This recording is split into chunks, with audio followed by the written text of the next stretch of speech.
वेद बातमीचा, लढा सत्याचा, निर्भीड पत्रकारितेचा, राजकारणातील महत्त्वाच्या बातम्यांच्या अपडेटसाठी आजच आपल्या YouTube चॅनलला क्लिक करा आणि रोज अपडेट मिळवण्यासाठी चॅनलला सबस्क्राइब करा। नमस्कार, आपण पाहत आहात वेद बातमीचा।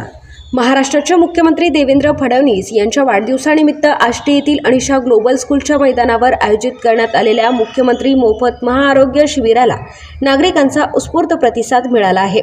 लाभार्थ्यांची वाढती संख्या लक्षात घेऊन शिबिराची मुदत 6 आणि 7 ऑगस्टपर्यंत वाढविण्यात आली आहे। या कार्यक्रमाला अमृता वहिनी देवेंद्र फडणवीस यांनी प्रमुख उपस्थिती लावली। त्यांचा फेटा, शाल व स्मृतिचिन्ह देऊन सत्कार करण्यात आला। यावेळी त्यांनी जनतेच्या आरोग्यासाठी अशा लोकाभिमुख उपक्रमांचे महत्त्व अधोरेखित केले। तसेच पद्मश्री डॉक्टर तात्याराव लहाणे यांचाही विशेष सत्कार करण्यात आला। कार्यक्रमादरम्यान केसरी वृत्तपत्राच्या वतीने मुख्यमंत्री देवेंद्र फडणवीस यांच्या जीवन कार्यावरील विशेष पुरवणीचे प्रकाशन करण्यात आले।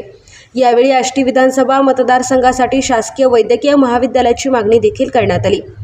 महाआरोग्य शिबिरात doctor Abhay Thakur, doctor Sanjeev Thakur, doctor Shailesh Puntambekar, doctor Ranjit Jagtap, Rameshwar Naik, Ritesh Patil, माजी आमदार साहेबराव दरेकर, ॲडव्होकेट साहेबराव मस्के, दत्ताभाऊ काकडे, अमित घाडगे, संतोष मानूरकर, डॉक्टर एकनाथ पवार आणि डॉक्टर मधुकर गायकवाड यांच्यासह विविध क्षेत्रातील मान्यवर उपस्थित होते। याशिवाय आष्टी, शिरूर आणि पाटोदा तालुक्यातील धार्मिक व राजकीय प्रतिनिधी, विविध शासकीय विभागांचे अधिकारी, डॉक्टर, वैद्यकीय कर्मचारी आणि हजारो लाभार्थी नागरिकांनी शिबिराला मोठ्या संख्येने उपस्थित राहून या आरोग्य उपक्रमाला भरघोस प्रतिसाद दिला। सोमनाथ डोळे, वेद बातमीचा, संगमनेर। आज या ठिकाणी जे महाशिबिर आयोजित झालेलं होतं ते पार पडलेलं आहे।